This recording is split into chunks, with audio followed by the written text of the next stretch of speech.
El viaje misionero, Pablo ya va escribiendo también cartas. Cartas a los Corintios, cartas a los Efesios, cartas a los romanos.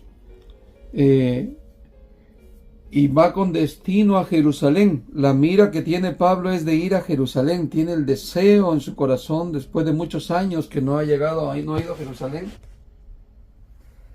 Desde la última vez que fue, ¿no? Cuando hubo el alboroto aquel de que querían que los gentiles se circuncidaran en Antioquía. Perdón, gracias. Entonces ahí fue a Jerusalén, pero estuvo nomás unos días.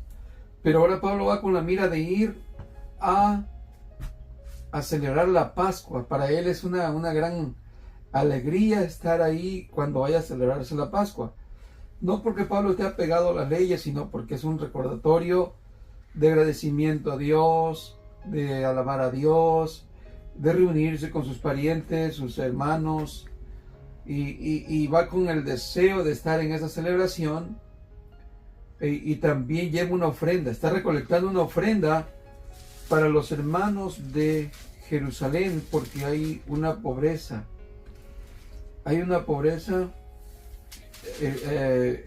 grande en Jerusalén. Por la persecución, los hermanos padecieron que le quitaban las propiedades, padecieron mucho los hermanos, y entonces hay mucha hambruna en este tiempo.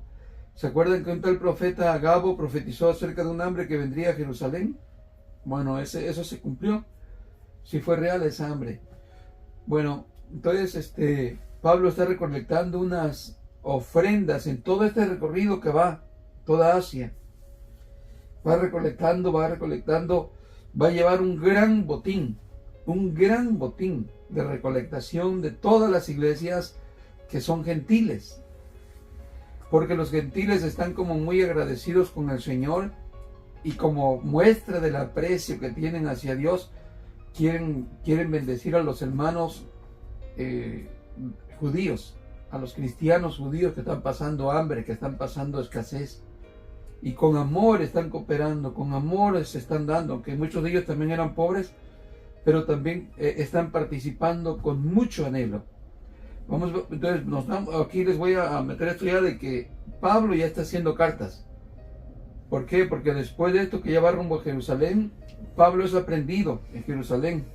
Si no llegamos hoy, vamos a llegar el viernes, pero Pablo es aprendido en Jerusalén, lo detienen y ya va rumbo a Roma para ser encarcelado y luego matado. Y la última carta que escribe estando en Roma en la cárcel es segunda de Timoteo. Es la última carta que escribe.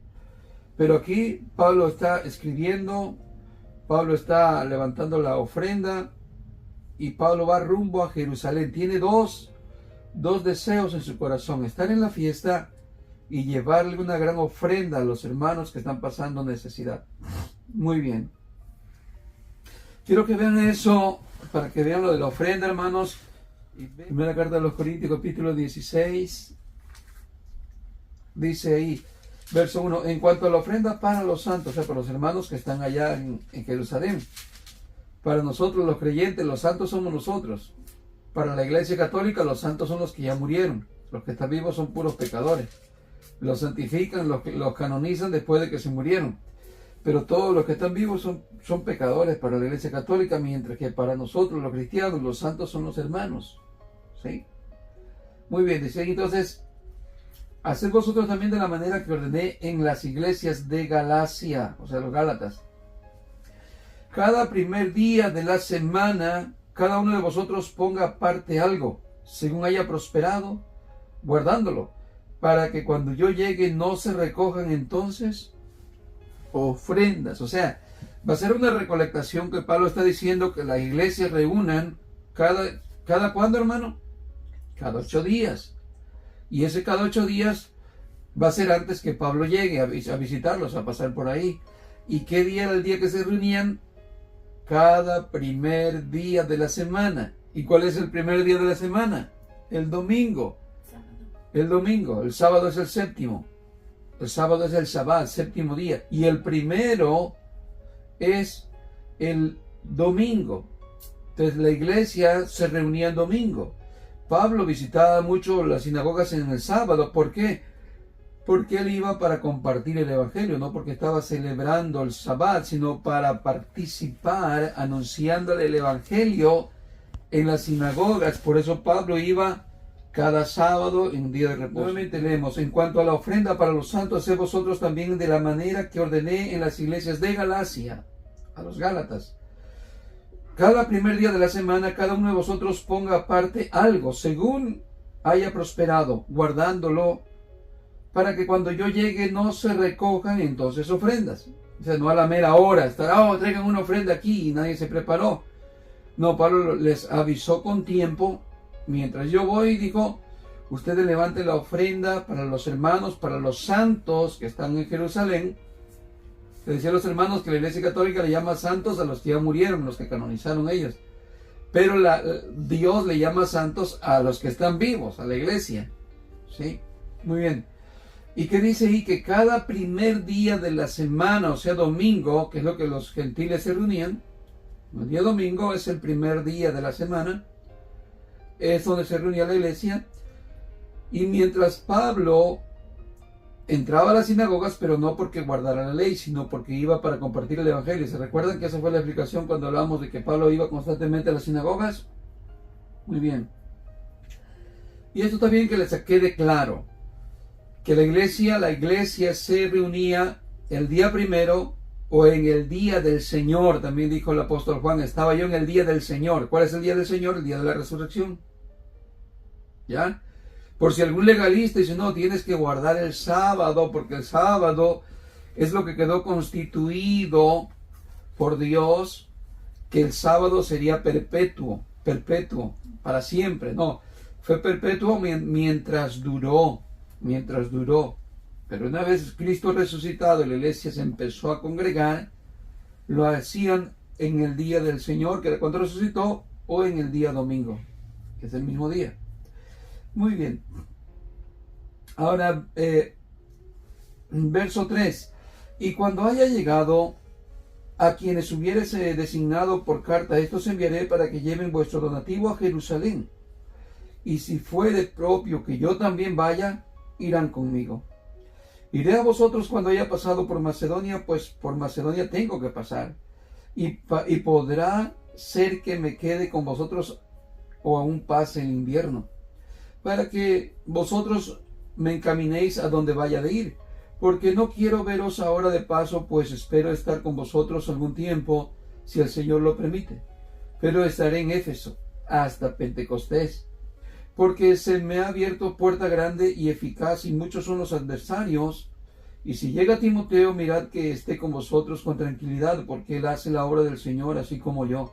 Por tanto, nadie le tenga en poco, sino encaminadle en paz, para que venga a mí, porque le espero con los hermanos. Bueno, que vemos ahí que el apóstol Pablo está avisándole a las iglesias que hagan la recolecta. Ya sabemos el propósito de Pablo.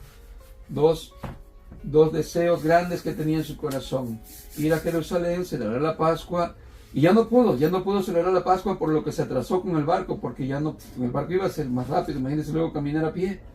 Bueno, se pasó el día de ¿cómo se llama? El de la Pascua, se la pasó en otro lugar. Acá en el capítulo 20 lo vimos donde se la pasó el día de la Pascua. Pero ahora dice que va a estar en el día de Pentecostés. ¿Cuál es el día de Pentecostés? 50 días. 50 días. Entonces va a estar en la celebración de Pentecostés, que son 50 días. Muy bien, ahora vea también en Romanos capítulo 15, verso 25. Ahora voy a Jerusalén para ministrar a los santos, porque Macedonia y Acaya tuvieron a bien hacer una ofrenda para los pobres que hay entre los santos que están en Jerusalén. Pues les pareció bueno, y son deudores a ellos, porque si los gentiles han sido hechos participantes de bienes espirituales, de sus bienes espirituales, deben también ellos ministrarles de los materiales. ¿Ven lo agradecido que están los cristianos gentiles?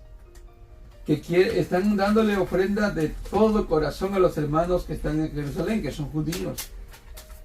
Están muy contentos, están muy dichosos de participar en enviarles ofrendas a los hermanos, porque están diciendo, nosotros hemos participado de los bienes espirituales de ellos, bueno, pues nosotros nos sentimos bien con participar de nuestros bienes materiales.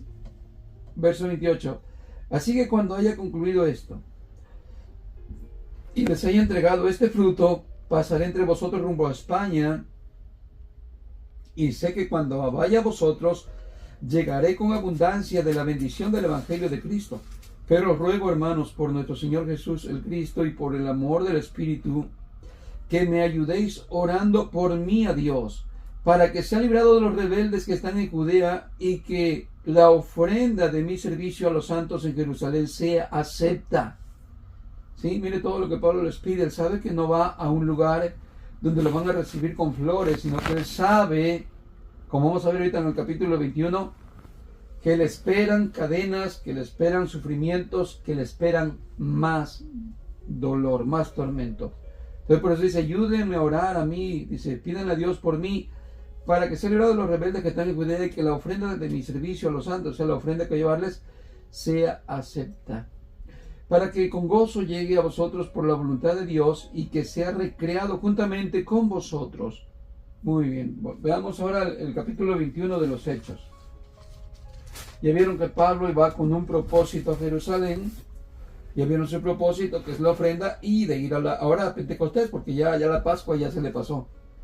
Se le pasó acá en el, si no te mal, en el capítulo 20, lo vimos la última vez que leímos, ahí se le pasó el día de la Pascua. Ya no pudo llegar por el atraso que tomó, que no se fue en el barco directo, de puerto a puerto. Muy bien, verso 21, el capítulo 21. Verso 1, capítulo 21. Después de separarnos, dice aquí Lucas, está hablando en primera persona. Después de separarnos de ellos, zarpamos y fuimos con rumbo directo a Cos, y al día siguiente a Rodas, y de allí a Pátara. Y hallando un barco que pasaba a Fenicia, nos embarcamos y zarpamos. Al visitar Chipre, dejándola a mano izquierda, navegamos a Siria, y arribamos a Tiro, porque el barco había de descargar allí. Sí, más o menos son 6-7 días lo que se demoraba el barco, si no estoy mal ahí, para descargar. Muy bien, dice verso 4, y hallados los discípulos, nos quedamos allí 7 días, ¿ves? 7 días lo que demoraba el barco. Y ellos decían a Pablo por el Espíritu que no subiesen a Jerusalén. Esta palabra, y hallados, significa que los estaban buscando. No significa que se los encontraron en la calle, sino que andaban buscando a los hermanos que estaban allí en esa ciudad. Y hallados o encontrados, dice, los discípulos, nos quedamos allí 7 días. Y ellos, dice, ellos decían a Pablo, ¿por quién? Por el Espíritu. Fíjese lo que le van a decir estos discípulos que van hasta profetizar. Y lo que le van a decir a Pablo de parte del Espíritu Santo, de parte de Dios, que no subiese a Jerusalén. El consejo es, Pablo, no vayas a Jerusalén. ¿Y cuál era el destino de Pablo? ¿Cuál era el deseo del corazón de él? Ir a Jerusalén. ¿Sí? Aquí vamos a aprender algo muy importante acerca de lo que se profetiza, y hay que entender que esto es de Dios, esto va a ser de Dios, estos profetas van a hablar de parte de Dios, porque es de parte del Espíritu, pero no depende nada más de la profecía, sino del discernimiento de la profecía. ¿Cómo discernir la profecía? ¿Cómo interpretar? La palabra correcta es ¿cómo interpreto la profecía? Porque Pablo va decidido, Pablo va guiado por el Espíritu Santo, pero estos profetas le van a sugerir, le van a aconsejar de parte del Espíritu que no suba a Jerusalén. Ahí que tenemos que aprender eso, a cómo interpretar la profecía. Muy bien, no es que ahorita lo llevemos a cabo la profecía, pero en este caso para que vea que las dos cosas son de Dios. No voy a decir una cosa es de Dios y otra cosa no es de Dios. O Pablo en verdad era guiado por Dios, o los profetas no eran guiados por Dios, por fin. Bueno, vamos al verso 5. Cumplidos aquellos días, salimos acompañándonos todos, con sus mujeres e hijos, hasta fuera de la ciudad, y puestos de rodillas en la playa, oramos, y abrazándonos los unos a los otros, subimos al barco, y ellos volvieron a sus casas. y nosotros completamos la navegación siendo de Tiro y arribando a Tolemaida. Y habiendo saludado a los hermanos, nos quedamos con ellos un día. Al otro día, saliendo Pablo y los que con él estábamos, fuimos a Cesarea. Y entrando en casa de Felipe, el evangelista, ¿se acuerdan de ese Felipe? Y que dice que después de eso llegaron ¿a dónde? Arribaron a Tolemaida. Y dice que unos hermanos, dice, habiendo saludado a los hermanos, nos quedamos con ellos un día. Al otro día, saliendo Pablo y los que con él estábamos, fuimos a Cesarea. Y miren, aquí encuentran, ¿a quién van a encontrar en Cesarea? ¿A quién encontraron? A Felipe el evangelista.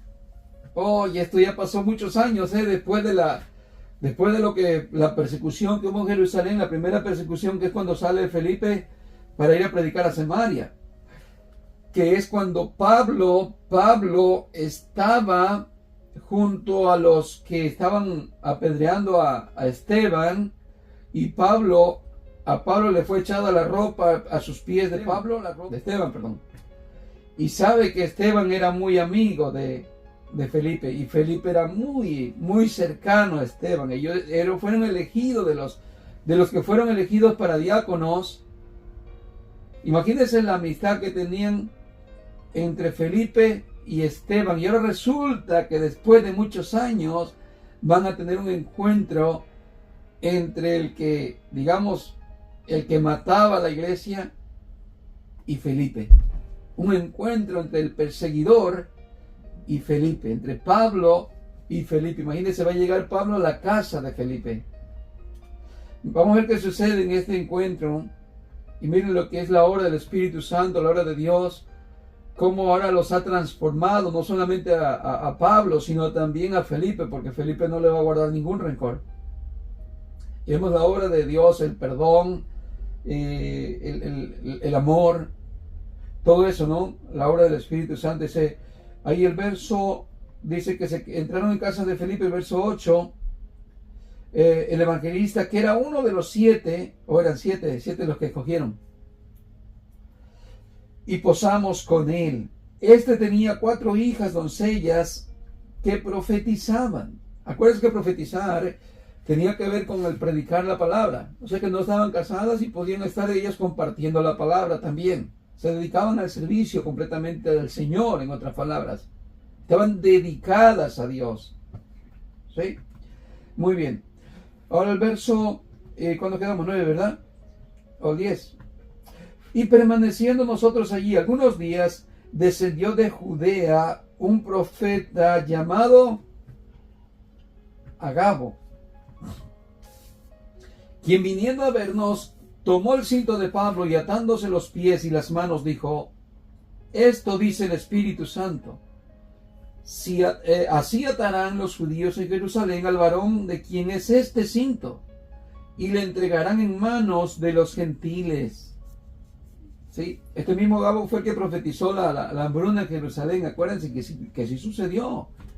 No fue un falso profeta, fue un profeta que Dios utilizó todavía en ese tiempo. Sucedió. Pero ahora viene y le profetiza a Pablo. Y aquí nuevamente, para que ustedes vean qué va a hacer Pablo. Es ahí donde usted tiene que aprender, y yo aprender a discernir, ¿no? Para no dejarnos llevar por las emociones. Mire, este hombre viene y le profetiza, ¿no? Agabo viene y le profetiza que lo van a atar a Pablo, que lo van a entregar a los gentiles. Bueno, muy bien, el verso 12, al oír esto, dice también, en este caso Lucas, se incluye: le rogamos nosotros y los de aquel lugar que no subiese a Jerusalén.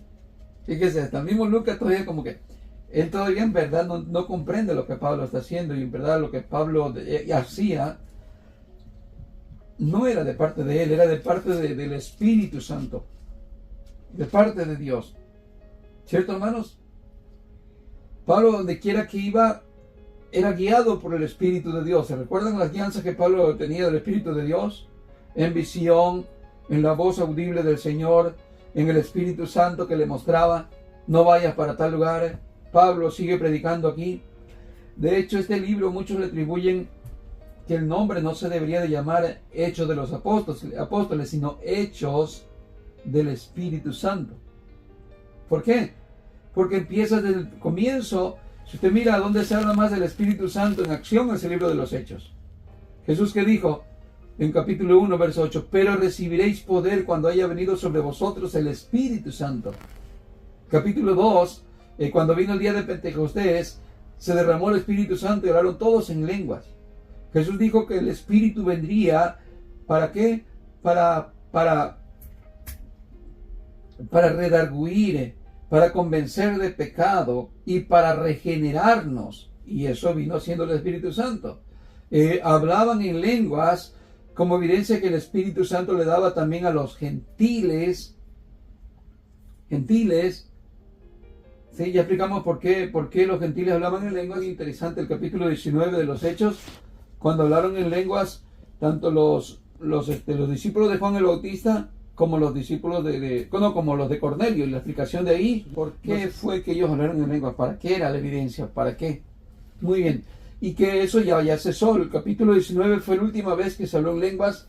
¿Por qué? Porque de ahí en adelante ya la iglesia se iba. Bueno, le voy a dar un poquito de contexto. ¿Por qué era? Era por la integración de la iglesia. Integración, así, unidad. Integrar los gentiles con los judíos y los judíos a los gentiles. Ve que se batalló. Pedro no entendía por qué tenía que ir ante Cornelio, porque era un gentil. ¿Por qué habló en lenguas Cornelio y la familia? Para que Pedro luego testificara de que Dios había dado el perdón, también la gracia a los gentiles y la salvación, que a tal grado que él mismo los oyó hablar en lenguas del el mismo espíritu que ellos habían recibido. Y no solamente Pedro, sino los testigos que llevaba con él, que también eran judíos. Y luego más adelante Pedro lo testificó. Cuando había un alboroto, un pleito entre Pablo y Bernabé con los hermanos, digamos, los cristianos que eran de la secta de los fariseos, porque ellos querían seguir judaizando y fueron a la iglesia que estaba en Antioquía y estaban diciéndole a los gentiles que se circuncidaran, que guardaran la ley de Moisés. Y Pablo dijo, no, ustedes no pueden venir a interrumpir la libertad que tenemos en Cristo. Nosotros como gentiles no tenemos que hacer eso. Y bueno, hubo un pleito, Pablo fue a Jerusalén, estuvieron la legata, al final Pedro se levantó y dijo, no hermanos, acuérdense cómo yo les testifiqué hace mucho tiempo ya, cómo el Señor les dio el don de arrepentimiento también a los gentiles. Pues yo estuve en medio de ellos y vi cómo ellos mismos recibieron el Espíritu Santo igual que nosotros. Entonces ahí se levantó Jacob y hacen la carta. Dice, no se le inste a los gentiles a darles más carga. No los insten, no los pongan nerviosos, déjenlos, se están convirtiendo. Solamente que no coman ahogado, que se abstengan de los ídolos y de la fornicación, que lo explicamos, ¿se recuerdan? La fornicación. Bueno, muy bien. De que se hablar en lengua fue una señal, pero para los judíos, porque era la integridad. Mas ahora ya no. Ahora solamente por creer en el Evangelio, por creer en el Señor Jesús, por arrepentirnos de corazón y por bautizarnos en agua, nosotros recibimos el Espíritu Santo sin necesidad de hablar en lengua. ¿Por qué? Porque usted y yo no somos diferentes. Usted no es judío y yo soy gentil para decir integrémonos. Oh, sí, tiene que alguien dar un testimonio de parte de Dios. No, eso fue en el comienzo. Pero luego fue cesando porque ya la iglesia ya había entendido. Ya la iglesia de los judíos ya habían entendido que Dios estaba trayendo también a los gentiles. ¿Se recuerdan? Esa es la explicación. En contexto vimos, como en Hechos capítulo 2, que los lenguajes eran idiomas, no era hablar sin entendimiento, lo que se dice, como hoy en día que hablan en lengua no se sabe ni qué, nadie sabe ni lo que dice. Bueno, quedó claro eso, muy bien. Volvemos al capítulo 21. En el verso de esta profecía, ¿no? El verso 12, al oír esto le rogamos nosotros y los de aquel lugar que no subiese a Jerusalén. Verso 13, Entonces Pablo respondió: ¿qué hacéis llorando y quebrantándome el corazón? Porque yo estoy dispuesto no solo a ser atado, mas aún a morir en Jerusalén por el nombre del Señor Jesús.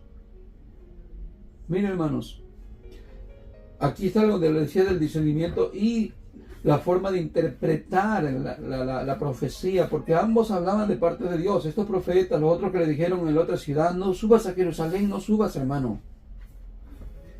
Sin embargo, ¿Pablo les hizo caso? No, no les hizo caso. Hay eruditos, hay hombres teólogos que han dicho que Pablo le pasó lo que le pasó en Jerusalén y que fue hasta parar a Roma, a la cárcel y todo lo que pasó, porque no obedeció a la voz de Dios. En contexto, no obedeció a los profetas, pero no obedeció a la voz de Dios, dicen muchos que son eruditos. La pregunta es: ¿en verdad Pablo desobedeció a Dios? ¿Usted cree que Pablo desobedeció a Dios? No. Ahí está la interpretación para darnos cuenta que los dos eran de Dios. Tanto los profetas que le dijeron no subas, es una forma solamente de que Dios le estaba haciendo saber que eso iba a padecer. Pero Pablo ya lo sabía. Por eso le contesta: ¿qué hacéis? Llorando. Ustedes me están haciendo sentir más triste con llorar. Me están entristeciendo, me están quebrantando mi corazón. Pero dice: yo estoy dispuesto no solo a ser atado, mas aún a morir en Jerusalén por el nombre del Señor Jesús. ¿Ve?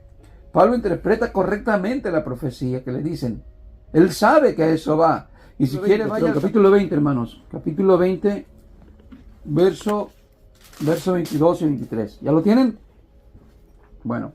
Dice: ahora he aquí, ligado yo en espíritu, voy a Jerusalén, sin saber lo que allá me ha de acontecer, salvo que el Espíritu Santo por todas las ciudades me da testimonio, diciendo que me esperan prisiones y tribulaciones, pero de ninguna cosa hago caso, ni estimo preciosa mi vida para mí mismo, con tal de que acabe mi carrera con gozo y el ministerio que recibí del Señor Jesús, para dar testimonio del Evangelio de la gracia de Dios. Y ahora he aquí, yo sé que ninguno de vosotros, entre quienes he pasado predicando el reino de Dios, verá más mi rostro. Bueno, ahí vemos cómo junto a los hermanos, a los líderes, este capítulo 20, el contexto que estamos leyendo es que junto a los hermanos de la iglesia de Éfeso, ya no pasó de regreso porque Pablo llevaba como tiempo programado para llegar a la fiesta de Jerusalén y ya no quiso pasar por Éfeso, se saltó a Éfeso, porque Éfeso era una iglesia ya más formada, más grande, y sabía que al estar en Éfeso, los hermanitos lo iban a recibir: quédate, Pablo, con nosotros, ve a mi casa, mira, quiero compartir algo, mira, Pablo, por favor. Entonces él sabía que llevaba el tiempo ya programado o limitado, con fecha, y no podía pasar. Pero estando cerca de Éfeso, mandó a buscar a todos los líderes. Quiero luego que usted lea el capítulo después. Y mandó a buscar a todos los líderes y les encomendó la grey del Señor. Le encomendó que tuvieran cuidado porque se iban a levantar falsos profetas. Y luego en el capítulo 2 de Apocalipsis dice que esta iglesia, la de Éfeso, el Señor la halaga, le dice: yo sé tu arduo trabajo, cómo has persistido, y que no soportas a los que se llaman apóstoles y no lo son, porque los has hallado mentirosos. Esta iglesia tuvo cuidado de eso que Pablo le encargó. Años después, Juan escribe la carta y se las manda a Éfeso, y ellos han permanecido alerta. ¿Qué les dijo Pablo? Oren, tengan cuidado de ustedes mismos, ministros, cuiden su corazón, observen su corazón, tengan cuidado que lo que predican sea la palabra de Dios, no sean vanagloriosos, no sean exaltados, no sean ambiciosos. Les encargó a estos líderes que estaban en la iglesia de Éfeso y lo cuidaron. Bueno, entonces vemos aquí, ¿encontraste otra versión? A ver, en otra versión dice, de las Américas, dice: y ahora he aquí yo, atado en espíritu, voy a Jerusalén sin saber lo que allá me espera. Esta palabra atado, quiero que lo noten como algo que está muy conectado. Eso es lo que yo quería darle Acá también lo dice, ¿no? En la versión que leímos, la 1960, dice aquí ligado, yo en espíritu ligado. Lo que quiero que noten es que Pablo no va como por su propia voluntad, como algunos teólogos dijeron, Pablo le pasó lo que le pasó, porque fue desobediente a la profecía que los profetas le dijeron, tanto Agabo como los otros, le advirtieron que no fuera. Mismo Lucas le dijo, no vayas, y muchos de los hermanos dijeron, no subas a Jerusalén. Bueno, entonces dice, yo atado en espíritu. Ustedes se recuerdan que siempre estaba guiado por el Espíritu Santo, ¿verdad? Eso es lo que quería que notaran ahí, para que vean cómo es una conexión. Simplemente hay que saber interpretar bien lo que estaban profetizándole. ¿Sí? Así que usted, cuando alguien le quiera profetizar y diga, hermanito, el Señor me dice que tú no tienes que sufrir. Y usted le dice, ¿verdad que sí, hermano? Vea que yo no tengo que llorar ni sufrir. Usted interprete lo que le está diciendo. Dígale, hermano, la Biblia dice que nosotros tenemos que padecer por causa del Señor. El mismo Espíritu nos da testimonio que nosotros, como hijos de Dios, es necesario que participemos de los vituperios de Cristo y que somos bienaventurados cuando participamos. Muy bien, volvemos al capítulo 21 y el verso, nos quedamos en el 14 ya.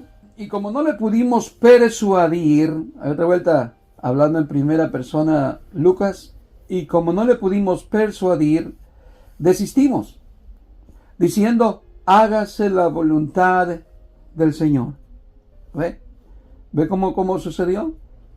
No es que era de Dios, no era de Dios lo que ellos dijeron, sino que vieron cómo Pablo estaba interpretando. Al final ellos como que vinieron entendiendo y dijeron, hágase la voluntad del Señor. Listo. Ahora el verso 15. Después de estos días, hechos ya los preparativos, subimos a Jerusalén. Y vinieron también con nosotros de Cesarea algunos de los discípulos, trayendo consigo a otro llamado Nasón, de Chipre, discípulo antiguo con quien nos hospedaríamos. Muy bien. Ahora el verso 17 nos va a hablar ya del resto de Pablo en el templo. Dice, cuando llegamos a Jerusalén, los hermanos nos recibieron con gozo. Mira qué lindo, ya está llegando a su destino Pablo aquí a Jerusalén. Y al día siguiente Pablo entró con nosotros a ver a Jacobo, y se hallaban reunidos todos los ancianos. Aunque no menciona a Pedro, no menciona a muchos de los apóstoles más nombrados, al que nombras a Jacobo, se cree que Pedro andaba por fuera, Pedro andaba por otros lugares ya predicando en este momento. Muy bien, entonces dice que después de que lleva a Pablo, lo reciben con bien, y al día siguiente entró Pablo con nosotros a ver a Jacobo. Era líder, era el cabecilla, no era Pedro en Jerusalén, como los católicos dicen, Pedro es la piedra. No, esto por cierto, Jacobo era el que era el líder en la iglesia de Jerusalén. ¿Quién era Jacobo? El hermano del Señor Jesús. El hermano, no primo, el hermano. Ahora un dato, les voy a dar un detalle ahora, les voy a dar un extra. Cuando los católicos le digan que Pedro fue quien fundó la iglesia, usted le dice que no es cierto, que la primera iglesia no fue en Roma. La primera iglesia fue, hermanos, en Jerusalén. La primerita iglesia que se levantó fue en Jerusalén. Y la segunda iglesia fue en Antioquía. Así que si alguien reclamaría sus regalías o la primera iglesia, sería tanto Jerusalén o Antioquía. Y por cierto, se dice que Pedro sí llegó a Roma, pero llegó ya para ser crucificado. Él no llegó a predicar, él no llegó a fundar iglesias. Ahí no llegó, incluso ni Pablo fundó la iglesia que estaba en Roma. Fueron otros hermanos que por la esparción, por la persecución, llegaron hasta Roma. Pero no fue ni Pablo ni Pedro quien fundó la iglesia en Roma. Hay una historia o una tradición que habla acerca de Pedro. Cuando llegó a Roma dice que iba huyendo porque lo querían matar. Y que el Señor Jesús se le apareció y le dijo, cobarde huyes por tal de que no te maten. Y esa tradición dice que entonces Pedro se regresó y les dijo a sus verdugos que lo mataran, pero que lo crucificaran cabeza abajo, porque no era digno de morir como su maestro. Pero de Pedro no hay no hay escrito donde él haya predicado en Roma o que él haya fundado iglesias en Roma. Bueno, eso se cree por la historia, no está en la Biblia. Muy bien. Volvemos entonces aquí al versículo 19. Después de que se reúne Pablo con Jacobo y los ancianos, dice el verso 19, a los cuales después de haberles saludado, les contó una por una las cosas que Dios había hecho entre los gentiles por su ministerio. Ven la humildad de Pablo. Pablo es un obrero humilde. No vamos a decir que les está entregando cuentas a los líderes, por decir así. O por decir así, Jacobo es mi pastor, yo vengo a entregarle cuentas. No. Sin embargo, vea la humildad con que él le comparte. Él es como que le entrega cuenta, ¿no? De todo lo que el Señor ha hecho por medio de él. Como que le rinde cuenta. No es el orgulloso de que allá a mí no, nadie me tiene que pedir cuentas, ¿entiende? Sino de que una forma humilde se mira, dice que les contó una por una las cosas que Dios había hecho entre los gentiles por su ministerio, o sea, por medio de él. Cuando ellos lo oyeron, glorificaron a Dios y le dijeron, ya ves, hermano, cuántos millares de judíos han creído y todos son celosos de la ley. Pero se les ha informado en cuanto a ti, que enseñas a todos los judíos que están entre los gentiles a apostatar de Moisés, diciéndoles que no circunciden a sus hijos ni observen las costumbres. ¿Qué hay, pues? La multitud se reunirá de cierto, que oirán que has venido. Haz pues esto que te decimos. Hay entre vosotros 4 hombres que tienen obligación de cumplir voto. ¿Qué vemos aquí? Es una estrategia humana. Es una estrategia humana que los hermanitos de buen corazón quieren mucho a Pablo, no quiere que haya escándalo, no quiere que haya sangre, no quiere que atrapen a Pablo, no quiere que lo vayan a matar, que lo golpeen, y hacen un tipo de estrategia.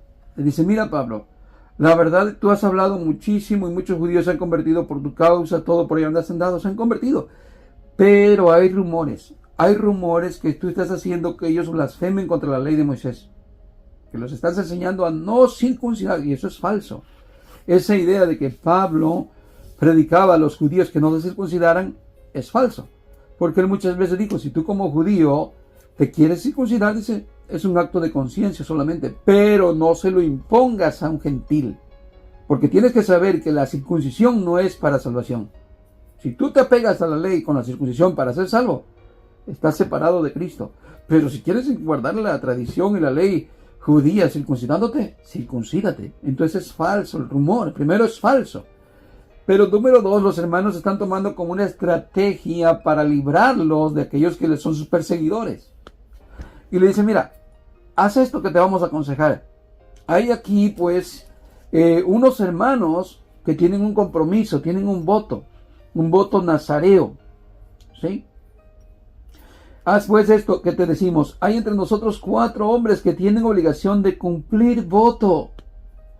Verso 24. Tómalos contigo, purifícate con ellos y paga sus gastos para que se rasuren la cabeza, y todos comprenderán que no hay nada de malo, nada de lo que se les ha informado acerca de ti, sino que tú también andas ordenadamente guardando la ley.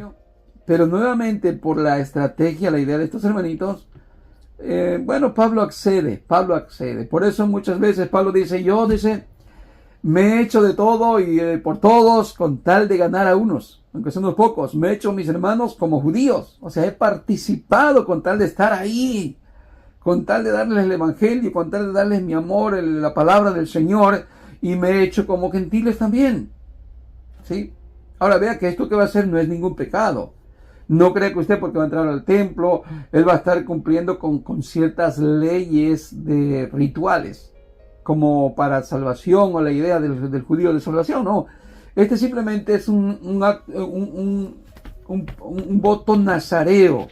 Ya más o menos explicamos lo que era un voto nazareo la otra vez, ¿no? Cuando Pablo se rapó la cabeza, ¿no? De que era un hombre dedicado, y cuando se rapaba, llevaban, cada en cuando, no lo hacían seguido, pero cada en cuando pagaban su voto, se cortaban su cabello y lo llevaban al templo. Y creo que quemaban su cabello en el templo. ¿Ok? ¿Qué es lo que le está sugiriendo aquí los hermanos, tanto Jacobo y los demás ancianos? De que participe con los demás que tienen un voto. Van a ir ahorita a la celebración. Ya van al templo y ya se van a preparar para entrar. Y aún más le añaden que le pague el costo de cortar el cabello, que era un acto de amabilidad. Era un acto de que, no solamente cumple la ley, pero mira, es bien amable. Les ha pagado también el costo a los hermanos. Ese Pablo anda perfecto en la ley. No tenemos nada en contra de él. ¿Se entiende? Esa era la idea. Esa era la estrategia. No era mala, era buena. No había ningún pecado. Muy bien. Ahora el verso 25.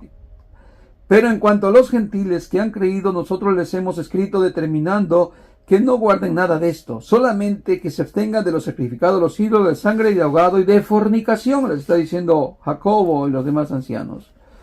26. Entonces Pablo tomó consigo aquellos hombres y al día siguiente, habiéndose purificado, o sea, rapado, con ellos entró en el templo para anunciar el cumplimiento de los días de la purificación, cuando había de presentarse la ofrenda por cada uno de ellos. Pero cuando estaban para cumplirse los 7 días, unos judíos de Asia, al verle en el templo, alborotaron a toda la multitud y le echaron mano, dando voces: varones israelitas, ayudad. Este es el hombre que por todas partes enseña a todos contra el pueblo, la ley y este lugar. Y además de esto ha metido a griegos en el templo y ha profanado este santo lugar. Pregunta: ¿Pablo en verdad predicaba en contra del pueblo de Israel, de la ley y del templo? ¿Saben de qué le van a acusar? De las mismas que le acusaron a Jesús. Igualito. De la misma acusación. Que él dice que está en contra de nuestras leyes, que este templo lo va a derribar. Sedición. Igual hicieron de Esteban. Igual. Y ahora le va a tocar en carne propia, así como mataron a Jesús y a Esteban, lo mismo le va a tocar a Pablo, lo mismito. Se le acusa de que enseña en contra de la ley, en contra del pueblo de Israel y en contra del templo. ¿Sí? Y la acusación dice también que ha metido griegos en el templo y ha profanado este lugar. ¿Eran griegos? Que se acaban de cortar su cabello, ¿no? ¿Cierto? No eran griegos, eran judíos. Verso 29. Porque antes habían visto con él en la ciudad a Trófimo de Éfeso, a quien pensaban que Pablo había metido en el templo. Bueno, era una falsa acusación. Solo porque habían visto a Trófimo antes con él, que era de Éfeso, por eso pensaban que Pablo lo había metido en el templo, pero no era a este hombre, sino que eran judíos que tenían voto. Verso 30. Así que toda la ciudad se conmovió y se agolpó el pueblo, y apoderándose de Pablo, mire, esto es lo que temían los hermanos que le fueran a hacer, tanto los que le profetizaron como los hermanitos que estaban en Jerusalén. Y dice: y le arrastraron fuera del templo, inmediatamente cerraron las puertas. Eso cerraron las puertas no era nada más por chiste. Era que Pablo no iba a salir con vida de ahí. Le arrastraron. ¿Sí sabe qué significa arrastrar? ¿Sí arrastrado? ¿Sí sabe qué significa arrastrarlo? Imagínense la idea. ¿Qué es arrastrarse? Lo llevan a Pablo arrastrando. Era una multitud. Acuérdense que para esta fecha se reunían miles de judíos para venir a la celebración. Y ya el bonchiche ya estaba hecho. Con esta intuición de este hombre que gritó: ayúdenme, ayudad, varones israelitas. Este hombre enseña por todos lados contra este pueblo, contra la ley y contra este lugar santo, o sea, contra el templo. La gente se excitó. Estaban como ganado despavoridos. Y toman a Pablo y lo arrastran fuera del templo. Quiere decir que son en el atrio de los gentiles, la parte de afuera. Ahí en ese atrio de los gentiles había un lugar en el tabernáculo donde estaba reservado el atrio para los gentiles. Hay una profecía acerca de eso, hasta que se llene el atrio de los gentiles, o sea, hasta que se complete el número. Y ahí llevan a Pablo, pero cierran las puertas para que nadie pueda como obstaculizar, en este caso, lo que ellos están pensando hacer, que es matar a Pablo. ¿Sí? Muy bien. Ahora dice el verso 21, y procuraban ellos matarle. Dice, se le avisó al tribuno de la compañía que toda la ciudad de Jerusalén estaba alborotada. Tomando luego soldados y centuriones, corrió a ellos, y cuando ellos vinieron al tribuno y a los soldados, dejaron de golpear a Pablo. Mire cómo Dios obra para que no le tocara todavía la muerte ahí a Pablo.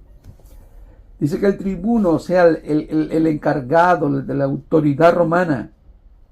Sucedía que en Israel sucedía seguido esto de sedición y matanza que hacían entre los mismos judíos. Y por esta razón había centuriones de soldados romanos a la puerta. Y cuando miraban este tipo de sedición, ellos intervenían. ¿Y qué dice ahí la escritura? Que mandó a centuriones. El 32 dice que el tribuno mandó a los soldados y centuriones. ¿Cuántos soldados tenía un centurión? Una centena. Literalmente centurión es una centena. Entonces este líder centurión, imagínense, llevaba 100, pero dice y envió soldados y centuriones, o sea, más de 200 por lo menos, más de 2 centuriones. Dice, y corrió a ellos, y cuando ellos vieron al tribuno y a los soldados, dejaron de golpear a Pablo. O sea que si no llegan ellos, lo iban a matar, lo iban a matar dentro de los atrios. Muy bien, y verso 33. Entonces llegando el tribuno le prendió y le mandó atar con 2 cadenas y preguntó quién era y qué había hecho. ¿Sí? Pero entre la multitud, unos gritaban una cosa y otros otra. Y como no podía entender nada de cierto a causa del alboroto, le mandó llevar a la fortaleza. En pocas palabras, nadie sabía explicarle cuál era la razón por la que le estaban atando o queriendo matar. ¿Qué hace el tribuno? Lo mete a la fortaleza, pero lo salva. Verso 35. Al llegar a las gradas, aconteció que era llevado en peso por los soldados a causa de la violencia de la multitud. ¿Tú lo puedes imaginar? A Pablo levantado a 100 pesos, porque los soldados eran hombres más altos que los judíos. Y aparte los soldados eran escogidos como gente más grande, ¿no? Y llevan a Pablo así en el aire, con tal de librarlo, porque le iban tirando guantazos todavía y con lo que podían para quererlo matar a pobre Pablo. Y lo llevan así, levantado en peso al pobre Pablo para salvarlo de los judíos. ¿Te das cuenta? Increíble, ¿no? Es para una película, ¿no? Para una novela, ¿cómo está aconteciendo? ¿Y qué pasa? Al llegar a las gradas, aconteció que era llevado en peso por los soldados a causa de la violencia de la multitud, porque la muchedumbre del pueblo venía detrás gritando, ¡muera! ¿Te das cuenta? Lo que deseaban, ¡muera! Dice. 37. Cuando comenzaron a meter a Pablo en la fortaleza, dijo al tribuno, ¿se me permite decirte algo? Y él dijo, ¿sabes griego? ¿Sabes griego? ¿Cómo que si sabes griego? ¿Cuántos idiomas hablaba Pedro? Pablo. 4. ¿Cuáles eran los 4? Hebreo, arameo, griego y latín. ¿Se recuerdan, hermanos? Y resulta que a los romanos les está hablando en su idioma, en griego. Y se queda asombrado el tribuno.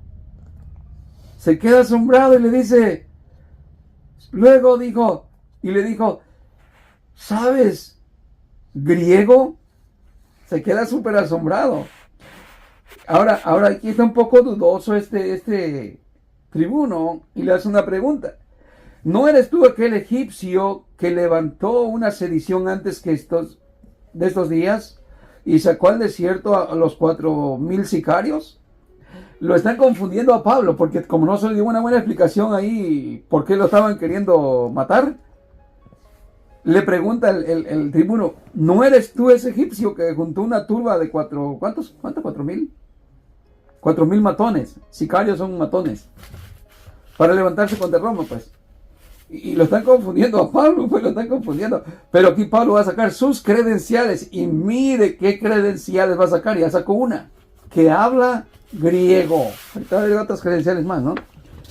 La identidad de Pablo. Mire lo que es la importancia aquí en resaltar estas virtudes que Dios le da a cada creyente o cada servidor de Dios. Aquí más el enfoque es a cada servidor de Dios. Para enfocarnos en que entre tú tienes más